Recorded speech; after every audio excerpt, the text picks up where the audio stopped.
The house always woke up before the city did. For Christina, mornings in the Brooklyn brownstone didn't begin with the harsh blare of an alarm clock. They began with the familiar, comforting groans of the century-old floorboards settling under her slippers. At 62, after 35 years of working 12-hour shifts as a registered nurse, her knees carried a dull ache, but her posture remained as straight as the sturdy oak banister she trailed her hand along as she walked downstairs. This house was not just a structure of brick and mortar. It was a living, breathing member of the family. The air inside always carried the faint, permanent scent of lemon oil, old paper, and the sweet, lingering ghost of Sunday peach cobblers. Christina walked into the kitchen, the morning light just beginning to filter through the heavy lace curtains. She filled the copper kettle, the same one her late husband Thomas had bought her for their 5th anniversary, and set it on the stove. While she waited for the whistle, she took a rag and mindlessly began polishing the dark mahogany dining table. Her fingers traced a small, shallow groove near the edge of the wood. It was the exact spot where her son Marcus used to sit and aggressively push his toy trucks back and forth when he was 5 years old. Thomas had wanted to sand it down, but Christina had refused. "Leave it," she had told him, smiling. "It's proof he was here." This house was an archive of their existence. Thomas's parents had bought this brownstone in 1968. It was a time when banks drew thick, invisible red lines around neighborhoods, making it nearly impossible for a hardworking black family to secure a fair mortgage. Her father-in-law had worked 2 shifts at the shipyard, while her mother-in-law took in laundry, saving every crinkled dollar bill in a tin coffee can under their bed until they could hand over the cash. They bled for this deed. They endured humiliation, exhaustion, and doors slammed in their faces to secure this small piece of the world for their bloodline. When Thomas passed away from a sudden heart attack 7 years ago, the house had felt too big, too quiet. But Christina had refused to sell. The real estate developers circled her like vultures every spring, leaving glossy flyers in her mailbox offering all-cash fast closing as the neighborhood rapidly gentrified around her. She threw every single one in the trash. You don't sell your history to a stranger in a tailored suit. Marcus, however, saw the world differently now. At 32, he was a good man, but he was a man suffocating under the weight of modern expectations. He carried the heavy burden of a 6-figure student loan debt and a desperate, exhausting need to prove himself. And then he met Chloe.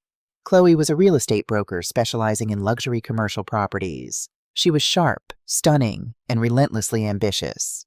The first time Marcus brought her home for Thanksgiving dinner, Chloe had walked into the brownstone not like a guest, but like an appraiser. Her eyes didn't linger on the framed family photographs or the vintage jazz records stacked by the record player. Her eyes darted to the crown molding, the square footage of the living room, and the load-bearing walls. "This is a gold mine, Mrs.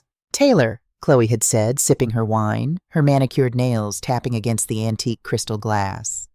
"Do you have any idea how much equity is just sitting here trapped in these walls?" Christina had smiled politely, though a cold knot had formed in her stomach. "The only thing trapped in these walls, sweetheart, are our memories, and they aren't for sale." That had been 2 years ago. Today was their wedding day. Christina finished her tea, walked to the hallway mirror, and adjusted the collar of her deep plum dress. It was elegant, modest, and expensive, a gift she had bought for herself to honor her son's big day. Around her neck, tucked safely beneath the silk fabric, hung a long gold chain. At the end of the chain rested a heavy brass key, the master key to the brownstone. She took a deep breath, smoothing her dress. "Lord, give me grace today," she whispered to her reflection. She locked the heavy mahogany front door behind her, stepping out into the brisk morning air, unaware that by midnight, her entire world would be fractured. The reception was held at a newly renovated ultra-modern hotel in downtown Manhattan. It was everything the brownstone was not. Cold, sleek, entirely made of glass, steel, and blinding white marble. The room smelled of expensive imported lilies and the sterile chill of excessive air conditioning. Christina sat at the designated family of the groom table, nursing a glass of sparkling water. She felt entirely out of place, though her posture gave nothing away. She watched the room with the quiet, observant eyes of a woman who had spent decades assessing patients' vital signs. The guest list was heavily skewed toward Chloe's world.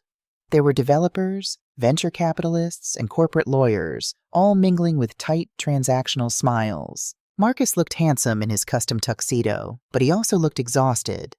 There was a thin sheen of sweat on his forehead, and his eyes kept darting around the room to ensure everyone's glass was full. He didn't look like a groom celebrating love. He looked like a mid-level manager trying to survive a corporate audit. Chloe, on the other hand, was in her element. She moved in her designer gown like a queen inspecting her court. Whenever she looked at Marcus, there was affection, yes, but it was the kind of affection one reserves for a prized acquisition. Dinner was served, tiny geometric portions of food that left Christina longing for a hearty plate of her own roasted chicken. As the waiters cleared the plates, the clinking of a spoon against crystal echoed through the massive hall. Chloe stood at the head table, the microphone in her hand. The room fell into a respectful, expectant hush. "Thank you all for being here," Chloe began, her voice smooth and practiced, projecting perfectly across the room. "Looking out at this crowd, I see family, I see friends, and I see incredible partners who have supported Marcus and me on our journey." Christina smiled faintly, leaning forward. "When Marcus and I started planning our future together, we realized that marriage isn't just about love.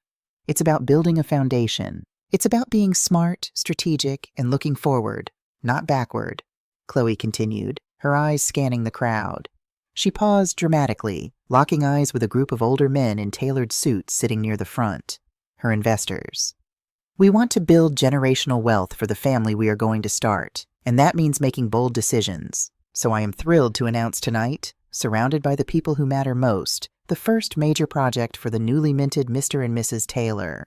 Marcus shifted uncomfortably in his seat. He suddenly looked down at his lap, avoiding his mother's gaze. Christina felt the air leave her lungs before the words were even spoken. Chloe smiled brightly, raising her champagne glass. "Next month, we will be beginning the architectural zoning process to redevelop the Taylor family property in Brooklyn. We will be demolishing the outdated brownstone to make way for the Heritage, a state-of-the-art 8-story luxury micro-apartment complex." The room erupted in applause. The men in suits whistled and clapped loudly, raising their glasses to the bride's business acumen. Christina sat frozen. The applause roared in her ears like rushing water, demolishing the outdated brownstone. The words struck her with the physical force of a slap to the face. Chloe hadn't discussed this with her. Marcus hadn't breathed a word of this. They had stood in her kitchen, eaten her food, smiled in her face, all while secretly drafting blueprints to tear down her sanctuary. She looked at Marcus, her little boy, the boy who used to hide in the oak cabinets when it thundered. He was staring firmly at the white tablecloth, his jaw clenched, utterly refusing to look his mother in the eye. The humiliation was a sharp, burning acid in her throat. Chloe had not just planned a hostile takeover of her home. She had announced it as a victory speech at her own wedding, parading Christina's heritage as a corporate asset to impress her wealthy friends. It was a public execution of Christina's dignity.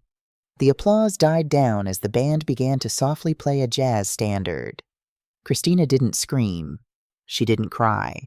35 years in an emergency room had taught her that panic was a luxury you couldn't afford when the bleeding started. She stood up. Her movements were slow, deliberate, and commanded absolute attention. Despite the vastness of the room and the hundreds of people, the sudden stillness of the groom's mother drew every eye. Christina walked away from her table and approached the head table.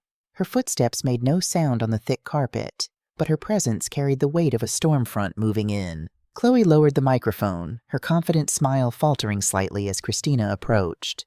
"Christina," Chloe said, her voice dropping to a harsh whisper meant only for the family table. "We can talk about the details later. Please, just sit down. We're about to cut the cake." Christina ignored her. She didn't even look at the bride. She looked directly at her son. "Marcus," Christina said. Her voice was not loud, but it was deep, steady, and cut through the ambient noise of the room like a scalpel. "Look at me." Marcus slowly raised his head. His eyes were wide, pleading, filled with a cowardly kind of panic. "Mom, please, not right now." Chloe just got a little ahead of herself. "It's just an idea, a pitch, Christina repeated, tasting the foulness of the word. She turned her gaze to Chloe, who was now gripping the stem of her champagne glass so tightly her knuckles were white. "Let me make something perfectly clear to you, and to your investors," Christina said, her voice rising just enough to be heard by the surrounding tables. "That house is not a property. It is my home. It bears my name, It holds my husband's sweat, and it holds my family's history. And as long as I have breath in my lungs and a mind to think, there will not be a single brick moved, let alone demolished." A heavy, suffocating silence fell over the front half of the ballroom. The clinking of silverware stopped. Chloe's face flushed a deep, furious crimson. Her perfect night, her perfect pitch, ruined by the stubborn old woman she thought she could easily steamroll. "Christina, you are being incredibly unreasonable," Chloe hissed, the veneer of the sweet bride entirely stripped away. "This is for our future, for your grandchildren. You are sitting on a gold mine and acting like it's a museum. You are embarrassing us in front of my boss. The only person embarrassing themselves tonight is the woman trying to sell a house she doesn't own," Christina replied smoothly, her dignity an impenetrable shield. "Mom, stop." It was Marcus. He stood up, pushing his chair back with a harsh scrape.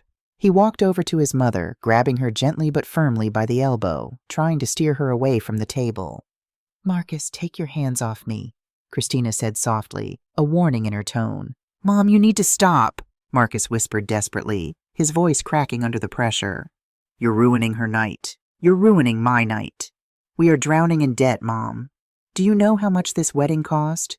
Do you know what kind of pressure I'm under? Chloe's boss offered us a deal that could change our lives. Why do you have to be so stubborn?" Christina looked at the man holding her arm. He was wearing Thomas's face, but he had none of Thomas's spine. "You promised her my house to pay for this party?" Christina asked, the realization breaking a small, fragile piece of her heart. "It's not just a party. It's networking. It's my future," Marcus pleaded. But there was anger in his eyes now, the anger of a guilty man looking for someone else to blame. "Look, if you can't be happy for us, if you can't be supportive of our future." He swallowed hard, glancing back at Chloe, who was glaring at him, waiting for him to prove his loyalty. Marcus looked back at his mother, his expression hardening. "Then maybe it's best if you leave." The words hung in the air, heavy and toxic. Leave. He had chosen. In the oldest battle in human history, between the mother who gave him life and the wife who promised him a future, he had made his choice, and he had done it in front of 200 strangers. Christina didn't flinch. She felt the tears threatening to rise, burning at the corners of her eyes, but she refused to give them the satisfaction of seeing her break. She reached up and gently removed Marcus's hand from her arm. "I carried you for 9 months, Marcus," she said, her voice dropping to a whisper that only he could hear. "I worked double shifts to put clothes on your back. Your father worked himself into an early grave to make sure you had a roof over your head. I will not be dismissed like the hired help." She took a step back. She looked at Chloe, offering a slow, pitying nod. Then she looked at her son one last time. "Happy wedding day, Marcus." Christina turned around. She didn't rush. She didn't lower her head. She walked down the center aisle of the ballroom with her head held high, her back perfectly straight. She felt the stares of the guests burning into her back, heard the hushed whispers rippling through the tables, but she kept her eyes fixed firmly on the exit doors. She walked out of the hotel, into the freezing New York night. The valet brought her old sedan around. She tipped him, got into the driver's seat, and closed the door. Only then, safely enclosed in the dark, did her hands begin to shake. She gripped the steering wheel, resting her forehead against the cold leather, and let out a single, ragged breath. She drove back to Brooklyn. The streets were quiet, bathed in the amber glow of the streetlights. When she pulled up to the brownstone, it stood there like a silent sentinel, its dark brick facade familiar and unyielding. Christina walked up the stone steps. She reached under her collar, pulled out the gold chain, and grasped the heavy brass key. She unlocked the door, stepped inside, and locked the deadbolt behind her with a loud, definitive click. She stood in the dark hallway, the scent of lemon oil washing over her. They thought she was just a tired old woman holding on to the past. They thought they could embarrass her into submission. They thought the battle was over. Christina touched the wooden banister. Her sadness was slowly, steadily transforming into something else. Something much colder. Something much stronger. The war hadn't even begun. They didn't come with an apology. They came with 3 leather suitcases and a fabricated smile. Exactly 6 weeks after the wedding, Marcus stood on the front porch of the brownstone, looking like a stray dog begging to be let in out of the rain. Chloe stood behind him, wrapped in a cashmere coat, her expression carefully arranged into a mask of polite contrition. "Mom," Marcus had said, his eyes glued to the toes of his shoes. "The rent on our apartment was raised by 30%. With the wedding loans, and with Chloe being pregnant, we're drowning. We just need a few months to save up. Please." Christina had looked at her son, noting the dark circles under his eyes, the slight tremor in his hands. Then she looked at Chloe. The word pregnant had hung in the brisk autumn air like a heavy, loaded weapon. A grandchild, flesh of her flesh. A new life to run their hands along the smooth oak banister. Against her better judgment, against the cold, hard knot of intuition tightening in her gut, Christina stepped aside and opened the door. Because that is what mothers do. They open the door, even when they know a storm is walking in. Within a week, the house no longer felt like hers. It started with small, insidious microaggressions. The comforting scent of Christina's lemon oil was aggressively replaced by harsh, synthetic lavender diffusers Chloe plugged into every available wall socket. Thomas's favorite worn leather recliner in the den was unceremoniously pushed into a dark corner, replaced by a stark white, rigid modern sofa that looked like it belonged in a dentist's waiting room. Then came the tape measure. Christina would be sitting in the kitchen reading her Bible, and she would hear the sharp metallic zip snap of a tape measure echoing from the dining room. She would walk in to find Chloe pacing the floor, jotting numbers down in a sleek leather notebook. "Just figuring out where the baby's playpen will go, Victoria," Chloe would lie, not even bothering to look up. But playpens don't require measuring the load-bearing walls. Playpens don't require bringing a man in a hard hat through the back door on a Tuesday afternoon when they thought Christina was at the grocery store. Christina had come home early to find Chloe pointing at the original 1920s crown molding, asking the contractor, "If we gut this entire floor, how fast can you route new plumbing for a multi-unit layout?" Christina had stood in the doorway, her grocery bags heavy in her hands, her heart turning to ice. They weren't saving for a baby. They were staking out a demolition site. The psychological warfare intensified as winter approached. The brownstone grew drafty, as old houses do, and Marcus used every creaking floorboard and rattling window pane as ammunition. Late one evening, Christina found Marcus sitting at the kitchen table in the dark, his face buried in his hands. Scattered across the mahogany wood were stacks of bills, past due notices, student loan statements, and credit card demands with angry red lettering. Christina quietly poured 2 mugs of hot chamomile tea and sat across from him.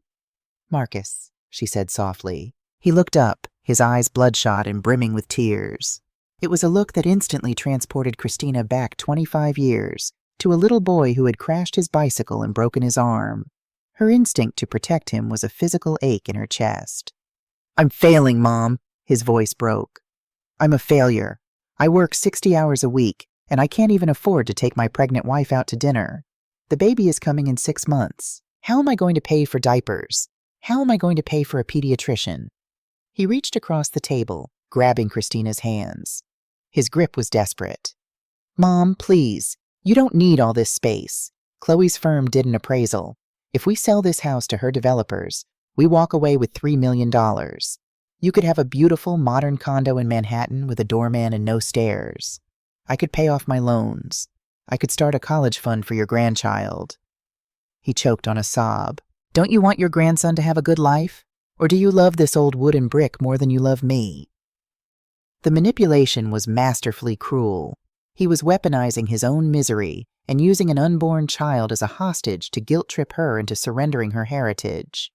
Christina looked at her son's pleading eyes. She felt the heavy brass key resting against her collarbone. "I love you, Marcus. More than life itself," Christina said, her voice steady but steeped in sorrow. "But a man doesn't secure his future by selling his past. Your father and grandfather bled for this deed. You don't trade your legacy to pay off credit cards." Marcus violently pulled his hands away, his sadness instantly calcifying into rage.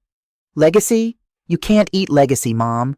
You are selfish. You are sitting on a lifeboat while your son drowns, just so you can play museum curator." He stormed out of the kitchen, leaving Christina alone in the dark. She didn't drink her tea. She sat in the silence, wondering if she was truly losing her mind, wondering if she was the villain in her own son's story. Doubt is a poison, and it had begun to seep into Christina's veins. Was she being too stubborn? Was an old house worth destroying her relationship with her only child?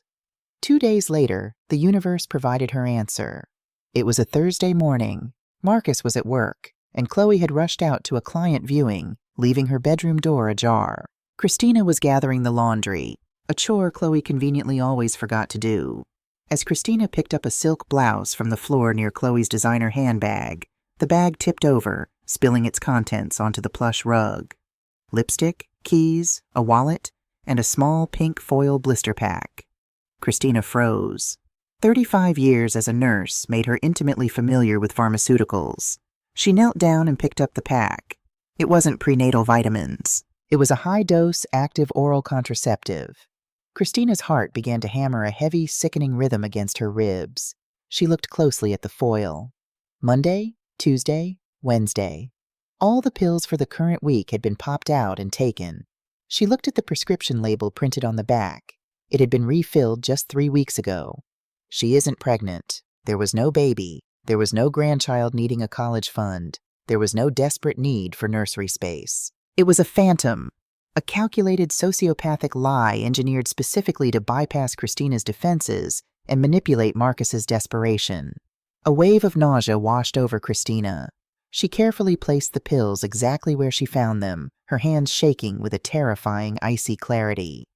That night, Christina couldn't sleep. The lie echoed in her head, a deafening siren. At 2 a.m., she crept downstairs to the kitchen for a glass of water. As she passed Thomas's old study, a room Chloe had aggressively claimed as her home office, she heard a voice. The door was slightly cracked, a sliver of yellow light spilling onto the hallway floorboards. Chloe was awake, speaking in a hushed, sharp tone on her cell phone. "Darius, relax. I told you I have it under control." Chloe's voice drifted through the gap. Christina stopped, pressing her back against the hallway wall, holding her breath. Darius was Chloe's boss, the wealthy developer who had been at the wedding. "The old woman is cracking," Chloe continued, a cruel smirk evident in her tone. "Marcus has her so wrapped up in guilt about the baby she can barely look at him. She'll sign the partition sale by the end of the month, I guarantee it." A pause as Darius spoke on the other end. "Yes, I know the market is hot," Chloe snapped impatiently. "Just make sure the paperwork for my LLC is ironclad. I want my 20% finder's fee routed directly to my private offshore account the second the ink dries. Marcus is an idiot. He doesn't need to know about the commission. He thinks we're just splitting the property value." Christina squeezed her eyes shut, a single tear of pure, white-hot fury escaping down her cheek. It wasn't just a difference of opinion. It wasn't just a desperate couple wanting a fresh start. It was a heist. Chloe was acting as an inside agent for a corporate developer, using Marcus as a pawn, and planning to pocket a massive secret payout for successfully stealing an old black woman's generational wealth. Christina didn't confront her. She didn't scream. She walked silently back to her bedroom, sat on the edge of her bed, and stared at the wall until the sun came up. The sorrow was gone. The doubt was gone. In their place was the cold, calculating mind of a matriarch preparing for war. They didn't wait for the end of the month. They struck 3 days later. Christina was in the living room, meticulously polishing the silver tea set when the front door opened. It wasn't just Marcus and Chloe. Trailing behind them were 2 men in expensive, sharp suits. One was Darius, his shark-like eyes immediately assessing the square footage of the room.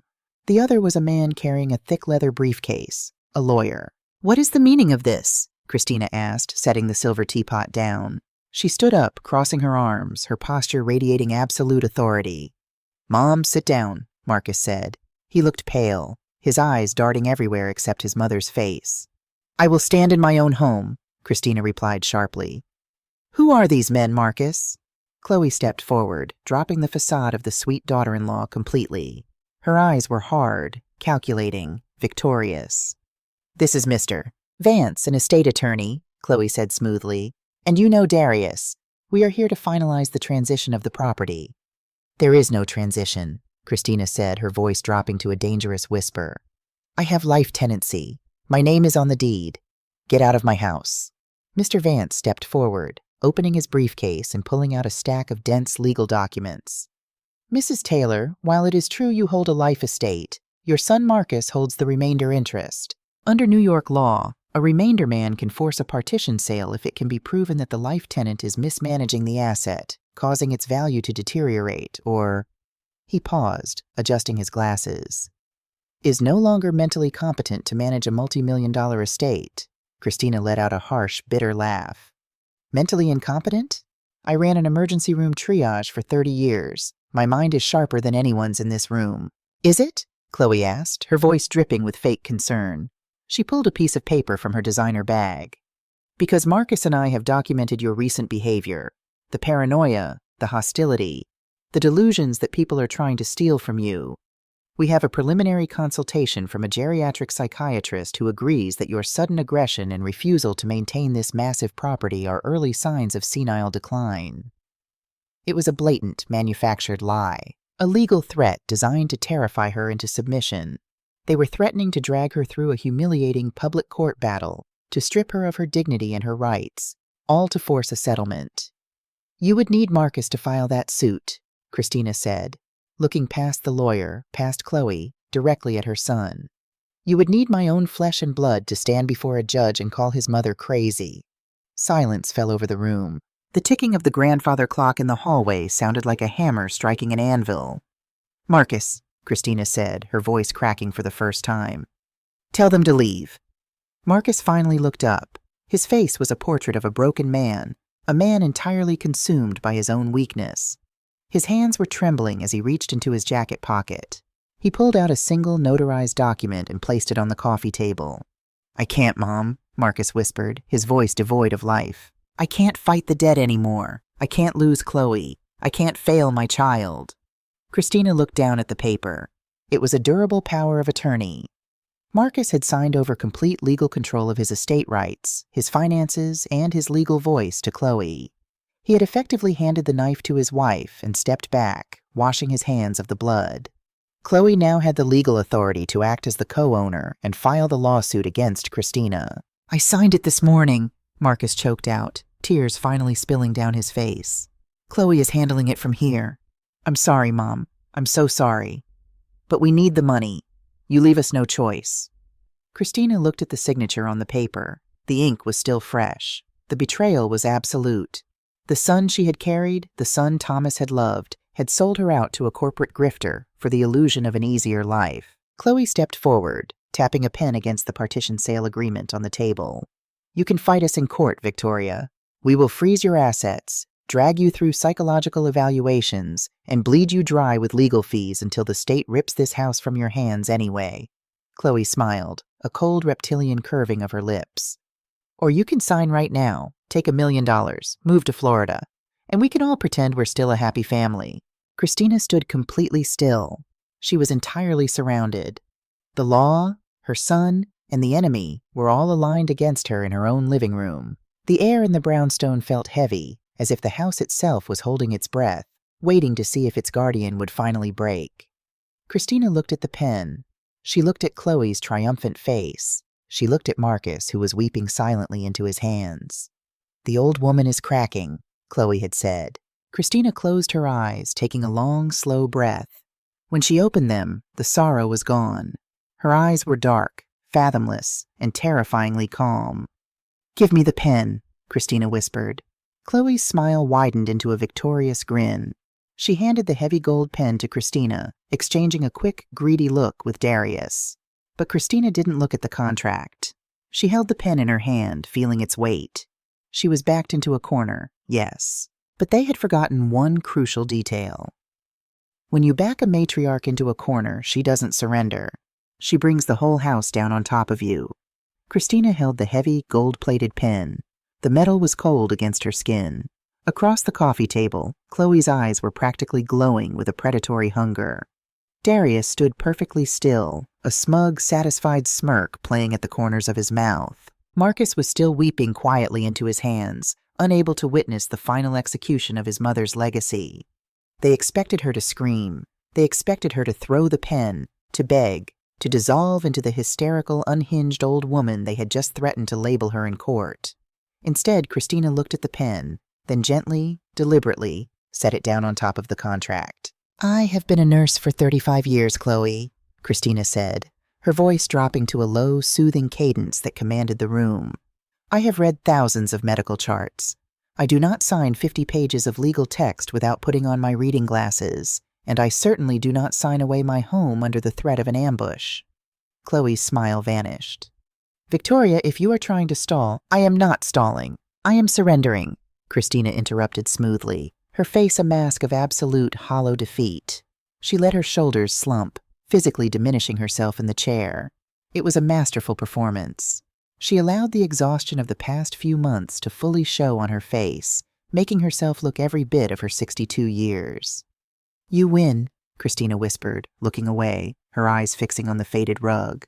I am too old for a war, and I am too tired to fight my own son in a courtroom. I don't want to spend my final years being deposed by psychiatrists. She looked back at Darius. But I will not be bullied in my own living room. Leave the contract. I will have my attorney review the clauses to ensure I am not left destitute. You will have your signature fully notarized at your office by the last Friday of the month. Until then, you will not bring another contractor, appraiser, or lawyer into this house. Darius narrowed his eyes, assessing her. He looked at the slumped shoulders, the graying hair, the sheer exhaustion radiating from her. He saw a beaten woman. That's a reasonable request, Mrs. Taylor, Darius said, buttoning his suit jacket. He looked at Chloe, giving her a subtle nod. We can give you 3 weeks to make your peace with the transition, but if the contract isn't signed by the 28th, we file the competency suit the following Monday morning. No extensions. Understood, Christina said softly. They left. Chloe practically skipped out the front door, her heels clicking victoriously against the hardwood. Marcus lingered for a fraction of a second, opening his mouth as if to speak, but the crushing weight of his own cowardice silenced him. He walked out, closing the heavy oak door behind him. Christina sat in the living room for a long time. The grandfather clock ticked, a steady, rhythmic heartbeat in the empty house. When she finally stood up, the slumped posture vanished. Her spine straightened. The look of hollow defeat evaporated from her face, replaced by a terrifying, razor-sharp clarity. They thought she was a relic. They thought she was just an old woman clinging to a pile of bricks. What they didn't understand was that Christina Taylor had spent her entire adult life in emergency rooms. She knew how to triage a disaster. She knew how to stop a hemorrhage. And most importantly, she knew that when a hostile infection enters the body, you don't negotiate with it. You eradicate it. She walked past the kitchen, past the modern sofa Chloe had bought, and opened the heavy, creaking door that led down into the basement. The basement of the brownstone smelled of damp earth, aged cedar, and time. It was a space Chloe refused to enter, complaining about the dust and the lack of lighting. To Christina, it was a sanctuary. She walked past the old boiler and the stacks of winter coats, heading toward a false wall at the far end of the cellar. Behind a heavy wooden shelving unit, bolted to the concrete foundation, was a steel floor safe. Thomas had installed it 20 years ago. A man's got to have a place where the bank and the government can't look, he used to joke, tapping the side of his head. Christina knelt on the cold concrete, her fingers deftly spinning the heavy steel dial. 32, 14, 58. The heavy bolts slid back with a satisfying metallic clunk. She pulled the heavy door open. Inside were the physical manifestations of their lives, their original marriage certificate, Marcus's first-grade report cards, Thomas's gold pocket watch, and at the very bottom, a thick, sealed yellow manila envelope. Christina pulled the envelope out, brushing a thin layer of dust from its surface. She walked back upstairs, carrying the envelope to the kitchen table. She made herself a strong cup of black coffee, no chamomile tonight, and sat down under the warm amber glow of the pendant light. She opened the envelope and slid the contents onto the mahogany table. It wasn't just the original deed to the house. It was a stack of heavy, watermarked documents bearing the official seal of the United States Department of the Interior, alongside documents from the New York State Office of Parks, Recreation, and Historic Preservation. Christina traced her fingers over the raised gold seal, a bitter, proud smile touching her lips.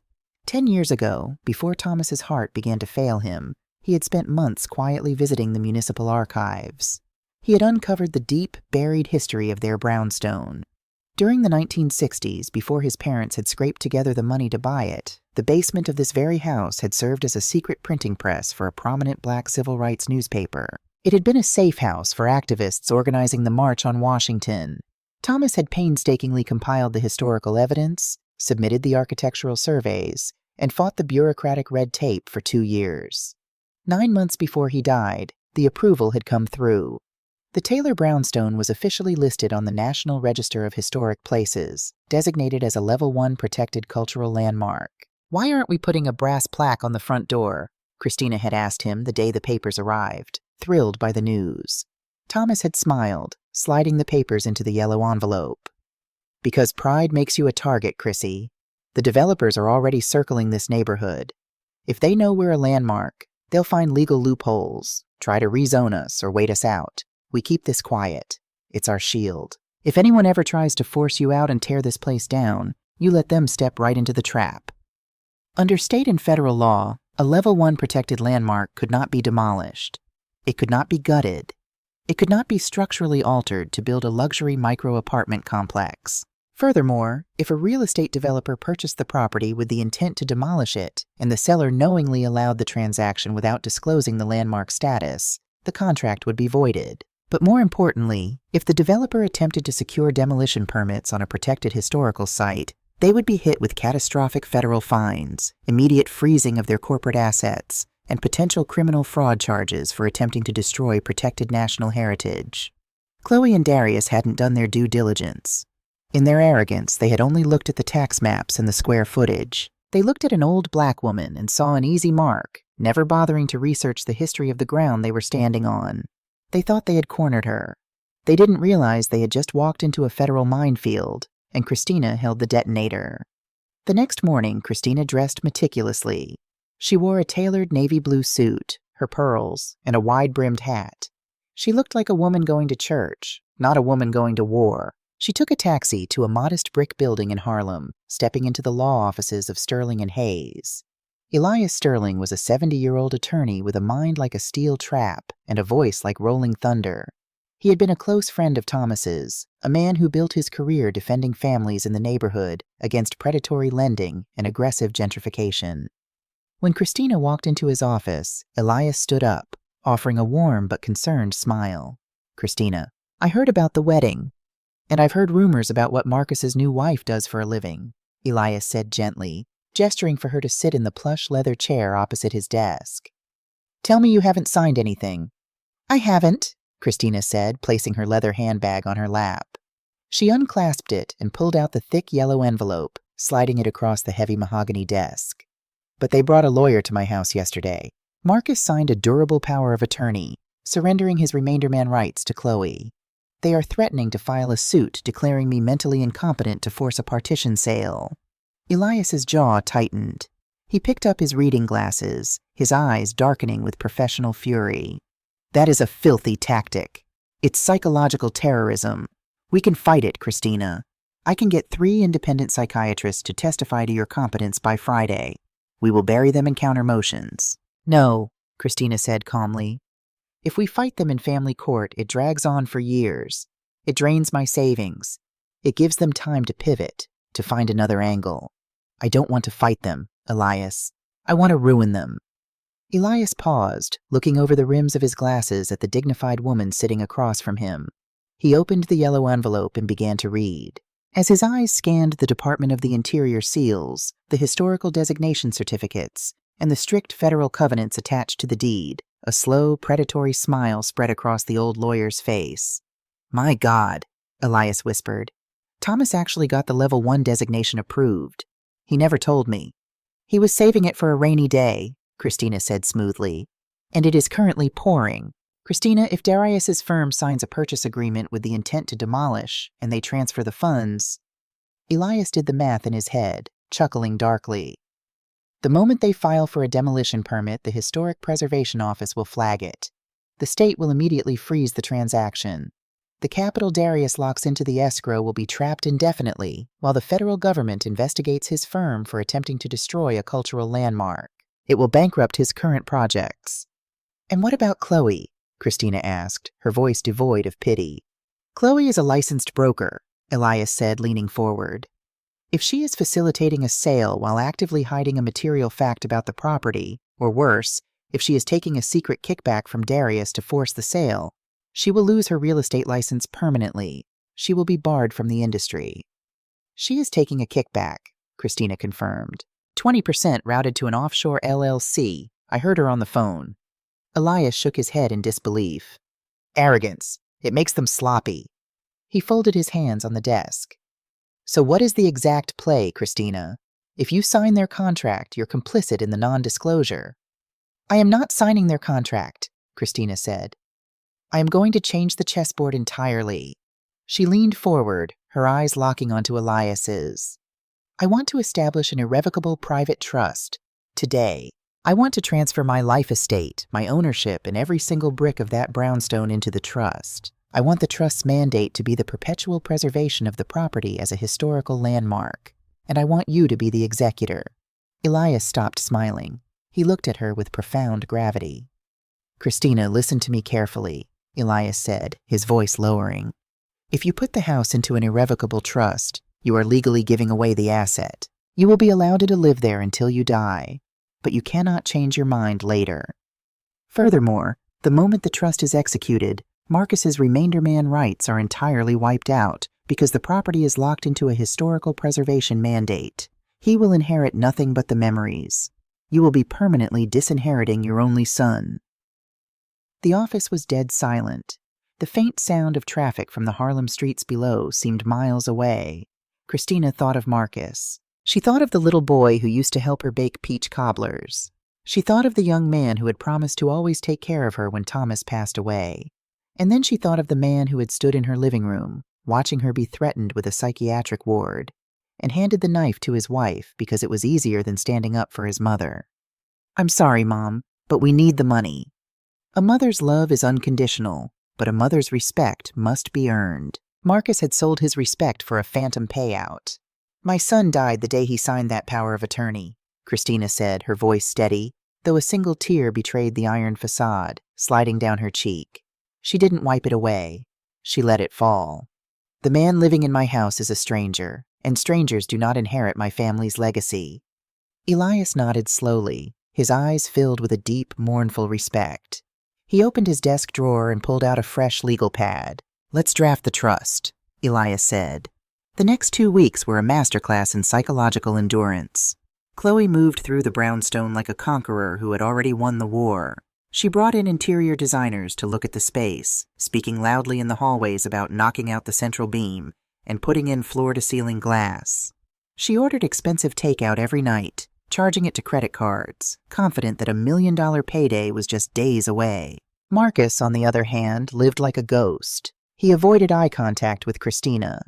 He left for work before she woke up and retreated to his bedroom the moment he came home. The guilt was eating him alive, but his cowardice kept him silent. He had made his bed, and now he was forcing himself to lie in it. Christina played her part perfectly. She began packing small boxes. She stacked old photo albums in the hallway. She asked Marcus, in a quiet, defeated voice, if he could help her find a storage unit for her winter clothes because the condo she was looking at in Florida didn't have much closet space. Chloe ate it up. Her arrogance blinded her completely to the predator sitting across from her at the dinner table. On the morning of the 28th, the day of the signing, Christina woke up early. She took a long, hot shower.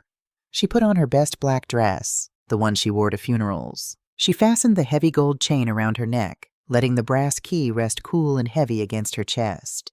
Today, she wasn't just defending a house. She was delivering a reckoning. She walked downstairs, the old floorboards groaning in familiar greeting. Chloe was already by the door, wearing a sharp designer power suit, holding a leather folder containing the partition sale documents. Marcus stood behind her, looking pale and nauseous. "Are you ready, Victoria?" Chloe asked, her voice dripping with sickly sweet condescension. "Darius has the champagne chilling at the office. Today is a big day for all of us. A fresh start." Christina looked at the woman who had tried to destroy her life. She looked at the son who had let her do it. "Yes," Christina said, her voice smooth as dark velvet, an imperceptible edge of steel hiding just beneath the surface. "Today is the day everyone gets exactly what they deserve." She stepped out the door, walking toward the waiting town car, ready to spring the trap. The headquarters of Vanguard Development Group occupied the top 3 floors of a sleek, glass-paneled skyscraper in Midtown Manhattan. It was an environment engineered to intimidate. The floors were polished Italian marble. The walls were expansive windows looking down upon the city like a conquered territory, and the air smelled faintly of expensive cologne and ozone. Christina walked out of the elevator with the slow, deliberate grace of a queen entering a foreign court. She wore her black funeral dress, the heavy gold chain resting cool against her collarbone. Marcus walked beside her, his head bowed, looking as though he were marching toward the gallows. Chloe, however, practically floated. She was vibrating with the electric thrill of a hunter about to secure her kill. She greeted the receptionist by her first name, gesturing for Marcus and Christina to follow her into the executive boardroom. Darius was already waiting. He sat at the head of a massive custom-built oak conference table. Flanking him were two junior partners and Mr. Vance, the estate attorney who had ambushed Christina in her living room. On a silver tray in the center of the table sat a bottle of Dom Perignon on ice and 3 crystal flutes. "Mrs. Taylor," Darius said, standing up and offering a brilliant, predatory smile. "Please have a seat. Can I offer you some sparkling water? Coffee?" "I am fine, Mr. Darius," Christina said quietly, taking a seat at the far end of the table, directly opposite him. She placed her leather handbag on the table with a soft thud. Marcus sat heavily next to Chloe. He stared blankly at the polished wood, refusing to look at his mother. "Excellent," Darius said, sitting back down and steepling his fingers. "I know this has been a difficult transition, Mrs. Taylor, but I want to assure you that my firm treats every property with respect. And of course, the financial compensation we are transferring to Marcus today will ensure that your family is well taken care of for generations." He nodded to Mr. Vance, who slid a thick, bound legal folio across the long table toward Christina. "This is the final partition sale agreement and the voluntary relinquishment of life estate," Mr. Vance said, tapping a silver pen against the signature line. "As agreed, Vanguard Development will place $1.2 million into escrow, to be released to Marcus's accounts upon your vacating the premises within 30 days, if you'll just sign on the dotted lines." Chloe leaned forward, her eyes locked onto the silver pen. She could practically smell the money. She placed a reassuring, entirely fabricated hand on Marcus's shoulder. "Go ahead, Victoria. It's the right thing to do. For the baby." Christina looked at the document. She looked at the silver pen. She did not reach for it. Instead, Christina calmly reached into her leather handbag. She pulled out a pair of reading glasses, slipped them onto her face, and then checked her gold wristwatch. "You are 2 minutes late, Elias," she said to the empty room. Right on cue, the heavy glass doors of the boardroom swung open. Elias Sterling strode into the room. He did not look like the corporate sharks at the table. He wore a tweed suit that was slightly out of fashion, but he carried a weathered leather briefcase with the authority of a federal judge. Darius frowned, his smile faltering. "Excuse me, who are you? This is a closed meeting." "My name is Elias Sterling," the older man boomed, his voice echoing off the glass walls. "I am the senior partner at Sterling & Hayes, and I am the legal counsel representing Mrs. Christina Taylor, and nobody will be signing anything today." Chloe stood up sharply, her chair scraping against the floor. "Victoria, what is this? We had a deal. If you're trying to back out now, we will file the competency suit before the courts close at 5. "Sit down, little girl," Elias snapped, his voice cracking like a whip. The sheer authority in his tone made Chloe involuntarily drop back into her chair. Elias walked to Christina's side, opened his weathered briefcase, and pulled out a stack of documents bearing heavy embossed seals. He did not slide them across the table. He walked over and dropped them directly in front of Mr. Vance. "You can put your checkbook away, Darius," Elias said smoothly. "Mrs. Taylor cannot legally sell you the property located in Brooklyn. Furthermore, Marcus Taylor cannot force a partition sale because Marcus Taylor no longer holds any remainderman rights to the estate." Marcus's head snapped up, the color draining entirely from his face. "What, Mom? What did you do?" "As of 8 o'clock yesterday morning," Elias continued, ignoring Marcus, "Mrs. Taylor executed an irrevocable private trust. The property has been completely transferred into that trust. The sole mandate of the trust is the perpetual preservation of the asset. Therefore, the property cannot be sold, liquidated, or divided. Ever." Mr. Vance scrambled to pick up the documents, his eyes darting frantically over the legal jargon. "This is a fraudulent transfer. We have a signed power of attorney from the Sun. We will contest this trust in court. We will prove she was acting under duress to avoid the partition." "You can certainly try," Elias smiled, a cold, shark-like grin that rivaled Darius's. "But you might want to read the second document in that stack before you decide to take this to a judge."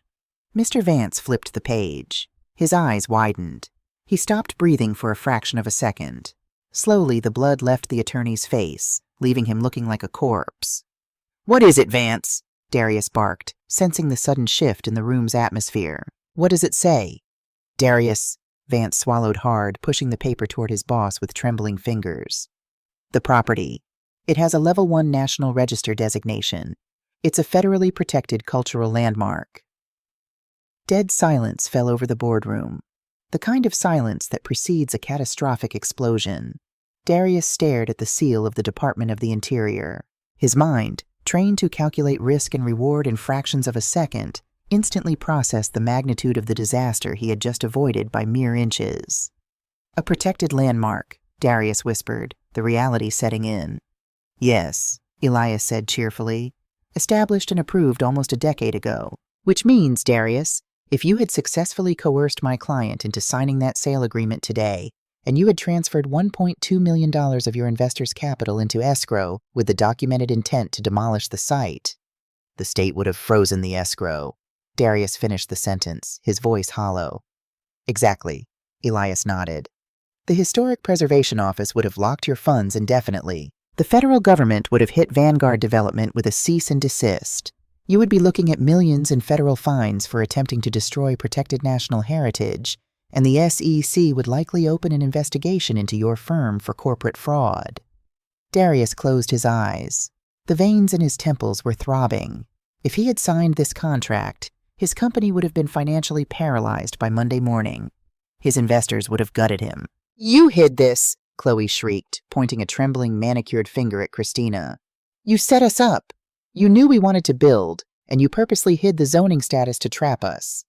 "I didn't hide anything," Christina said calmly, removing her reading glasses. "The landmark status has been a matter of public record for 10 years.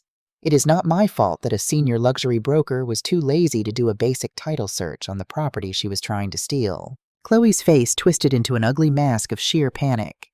She looked at her boss. "Darius, listen to me. We can pivot. We can rezone the architectural plans. We can adapt the interior and keep the facade." "Shut up," Darius said. The command was low, venomous, and absolute. Darius stood up.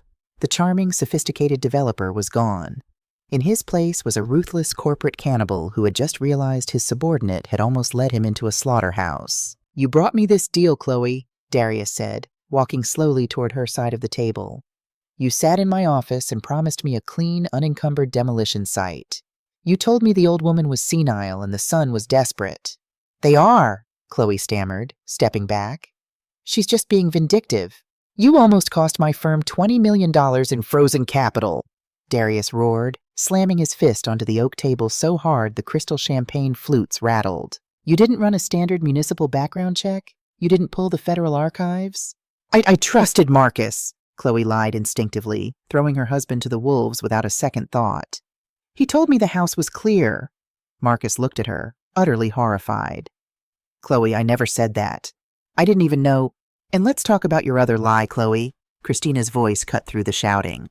It was quiet, but it carried the weight of an anvil. Christina reached into her handbag one last time. She pulled out a single sheet of paper, a printed transcript of an audio file. She slid it across the long table toward Darius. "What is this?" Darius sneered, though he picked it up. "That is a transcript of a phone conversation that took place in my hallway last Thursday at 2 a.m, Christina said. "Between your broker, Chloe, and a man named Julian from an offshore banking firm in the Cayman Islands. They were discussing the routing of a 20% finder's fee, a fee she claimed you had secretly authorized, to be paid to her private LLC the moment this sale closed." Darius froze. He read the transcript. He looked at Chloe. "A kickback?" Marcus whispered, the word tasting like ash in his mouth. He looked at his wife. "You were taking a commission? You told me we were selling the house to save us. You told me you were doing this for our family." "I never authorized a 20% kickback," Darius said, his voice dropping to a dangerous, lethal calm. He looked at Chloe with absolute disgust. "You forged my signature on an internal commission requisition to steal from my investors?" "Darius, I can explain. It was just a contingency," Chloe begged, the color completely drained from her flawless face. "You're fired," Darius said simply. He turned to Mr. Vance. Vance, draft a termination notice for gross negligence, breach of fiduciary duty, and attempted corporate fraud. Flag her real estate license with the state board. I want her blacklisted from every brokerage in New York by sunset. If she tries to take a single client from this firm, I will bury her in civil litigation until she's bankrupt." Darius didn't even look at her again. He turned to Christina, offering a stiff, humiliated nod of defeat. "You played a brilliant game, Mrs. Taylor. You have my respect." He walked out of the boardroom, followed closely by his lawyers. The heavy glass doors swung shut, leaving only 3 people in the massive, echoing boardroom. Chloe stood frozen, her chest heaving. In the span of 10 minutes, her entire life had been atomized. Her career was over. Her reputation was destroyed.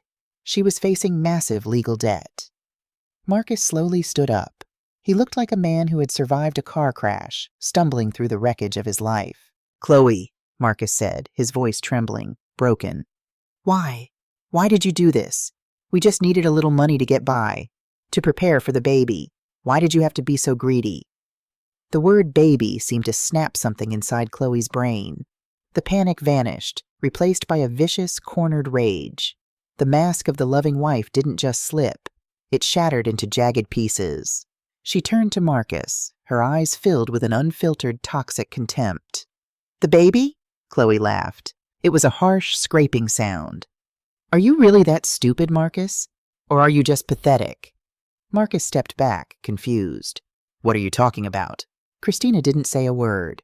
She simply reached into her pocket, pulled out the empty pink foil blister pack of birth control pills she had found on the rug, and placed it gently on the oak table. Marcus looked at the foil pack. He looked at the days of the week printed on the back. All the foil bubbles popped. "There is no baby, Marcus," Chloe spat, stepping toward him, her voice dripping with venom. "There was never going to be a baby.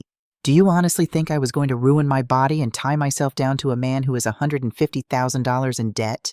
A man who makes $50,000 a year in middle management?" Marcus physically staggered backward, bumping into the leather chair. The air was completely punched out of his lungs. "You lied. You swore to me." "I needed you to have a spine," Chloe screamed, her frustration boiling over. "I needed you to push the old woman out. That house was sitting on $3 million of equity, Marcus. It was the only thing of value you brought to this marriage. But you're so weak. You're a coward who couldn't even stand up to his own mother without needing a fake grandchild to hide behind." Every word was a bullet, expertly aimed at Marcus's deepest insecurities. "I wasted 2 years of my life playing the supportive wife to a broke loser," Chloe sneered, wiping a tear of angry frustration from her eye. "And now I have nothing. Because of you. Because you couldn't control your crazy mother." She reached down, grabbed her left hand, and violently yanked the diamond engagement ring off her finger. The ring Marcus had maxed out 2 credit cards to buy. She threw it as hard as she could. It hit Marcus squarely in the chest and bounced away, skittering across the polished marble floor and disappearing under a chair.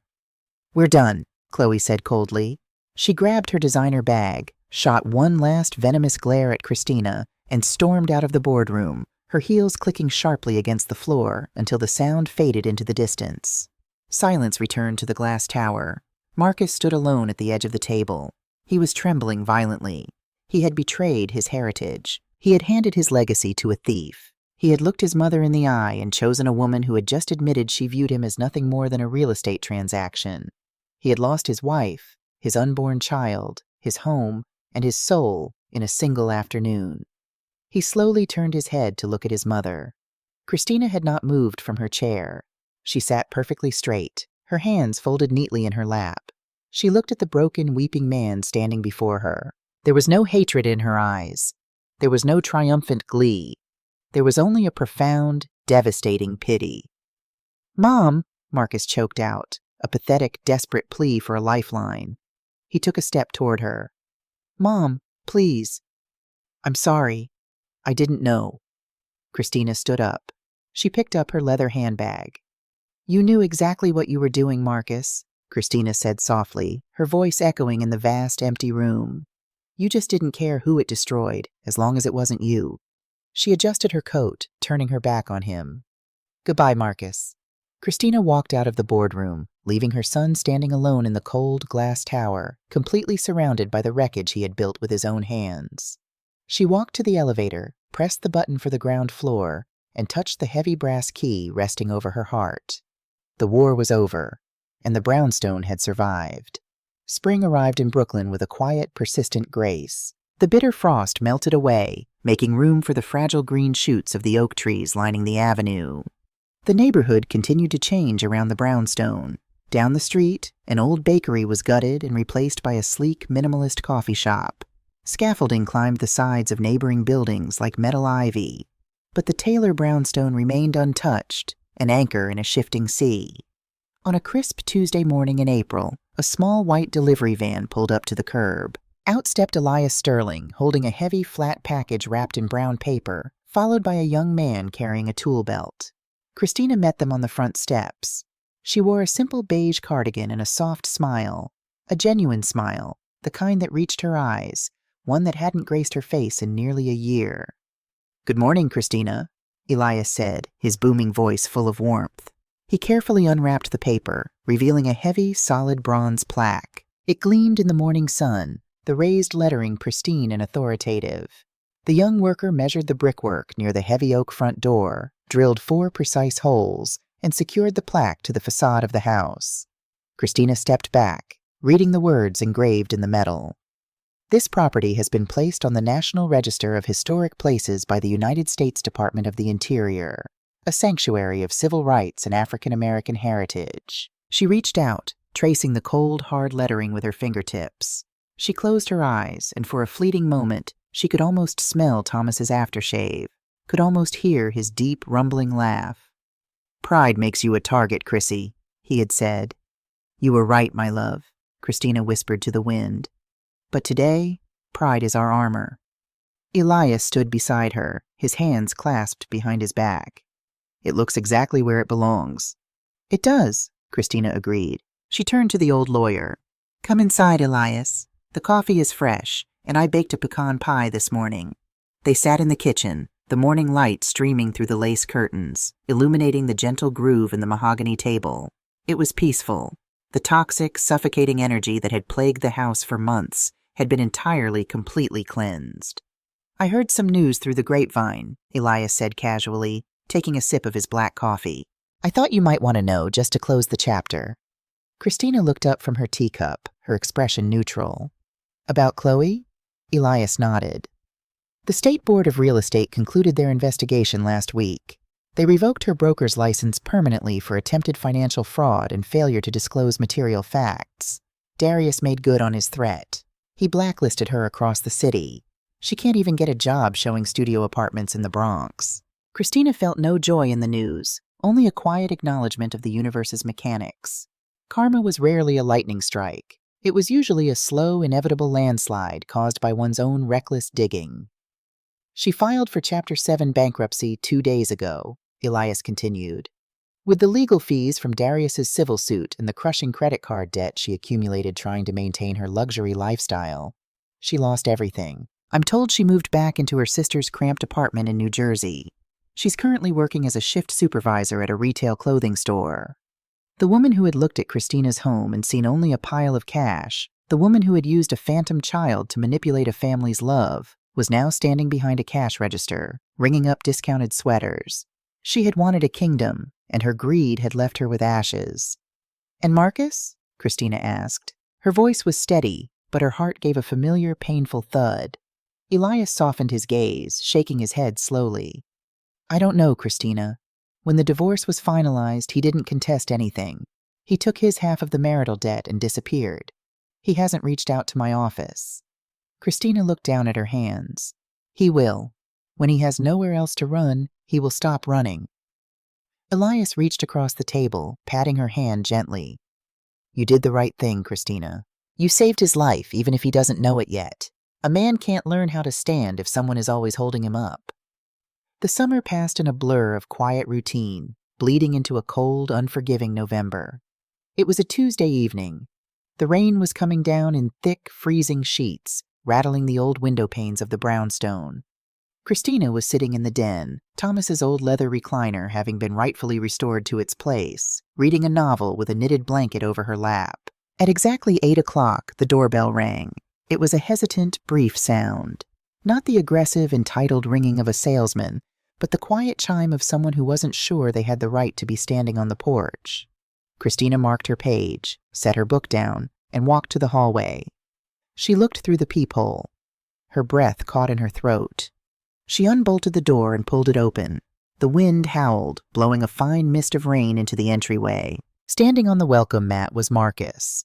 He was unrecognizable from the arrogant, tailored groom at the downtown hotel, and entirely different from the panicked, weeping coward in the boardroom. He was wearing a faded, heavy canvas work jacket over a gray mechanic's uniform. His boots were scuffed and stained with motor oil. He was soaking wet, his hair plastered to his forehead, and he looked like he had aged 10 years in the span of 8 months. But it wasn't his clothes that struck Christina. It was his posture. The entitlement was gone. The defensive, angry edge was gone. He stood with his shoulders slightly bowed, his hands shoved deep into his pockets. He looked at his mother. His eyes were red, rimmed with exhaustion, but they were clear. For the first time in a very long time, he was looking at her without an agenda. "Mom," Marcus said. His voice was a raspy whisper, barely carrying over the sound of the rain. "You're soaking wet, Marcus," Christina said, her voice betraying no emotion. She stepped back, opening the door wider. "Come inside before you catch pneumonia." Marcus stepped over the threshold, moving carefully, as if afraid his dirty boots would taint the floor. He didn't walk into the living room. He stopped in the hallway, taking off his wet jacket and holding it awkwardly, letting the water drip onto the entryway mat. "I didn't come to stay," Marcus said quickly, his eyes fixed on the floorboards. "I know I don't have the right. I was taking the bus back to my apartment and I needed to see you. Just for a minute." Christina crossed her arms, waiting. Marcus finally looked up. He looked around the hallway, taking in the scent of lemon oil, the ticking grandfather clock, the framed photos on the wall. He looked at it not as an inheritance, but as the sanctuary he had so callously tried to destroy. "I'm working at an auto body shop in Queens," Marcus said, his voice trembling slightly. "I rent a single room above a laundromat. I work 6 days a week, 10 hours a day. Every Friday I take my paycheck, I buy groceries, and I send the rest to the bank to pay off the wedding debt and my loans." He held up his hands. His knuckles were bruised, the skin calloused and permanently stained with grease. These were not the hands of a junior executive.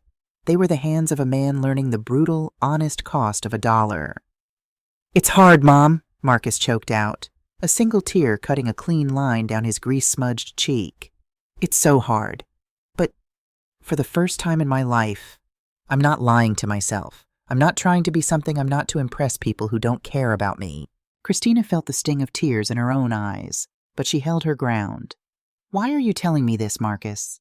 "Because I need you to know that I understand now," he wept, the dam finally breaking. He dropped his wet jacket onto the floor and covered his face with his calloused hands. "I understand what Dad meant. I understand what this house means. I was so arrogant. I was so weak. I let a woman who hated me convince me that the mother who loved me was my enemy." He fell to his knees in the hallway, right beneath the portrait of his father.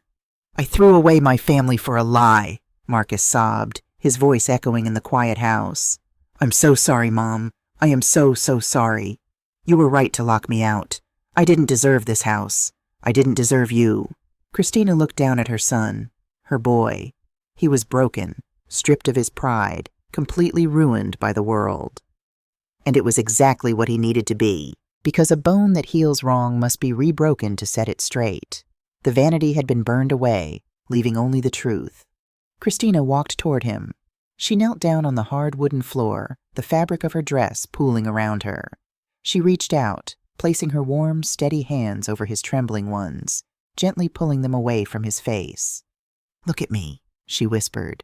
Marcus opened his eyes, blinded by tears, looking at his mother with pure, devastating shame. Christina reached up and cupped his cheek, her thumb wiping away the mixture of rain, tears, and motor oil.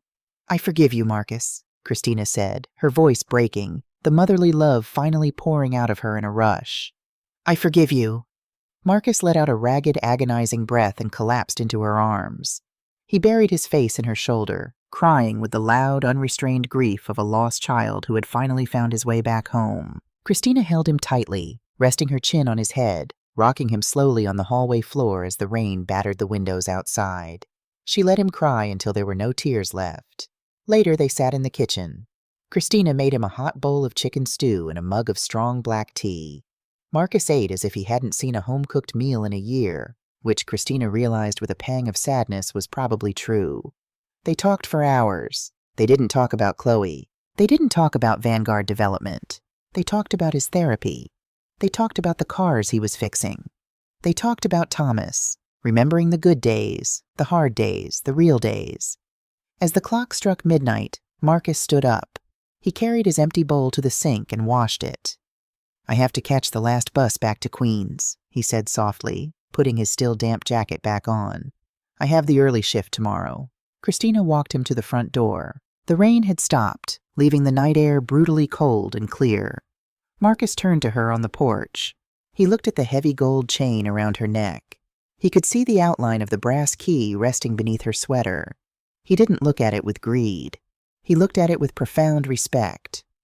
"Thank you, Mom, for the food, and for letting me in," he said. "This door will always open for my son," Christina replied gently. Marcus nodded. He hesitated for a moment. "Mom, the house, the trust. Are you going to be okay here by yourself?" "I am never alone in this house, Marcus," Christina smiled. "But yes, I am perfectly fine." "Good," Marcus said, offering a small, genuine smile. "I'm glad. It belongs to you, Mom. It always did." "No," Christina corrected him, her voice firm and full of wisdom. "It belongs to the family, to our history." She reached out, touching his cheek one last time. "Trust is not a piece of paper, Marcus. Trust is a house. It is built brick by brick, day by day. You keep going to work. You keep paying your debts. You keep building your character." She touched the key through her sweater. "And when the day comes that your hands are strong enough to carry the weight of this history without dropping it, the key will be waiting for you." Marcus's eyes filled with tears again, but this time they were tears of hope. He nodded slowly, understanding the assignment. It wasn't a rejection. It was a challenge. It was the ultimate act of love.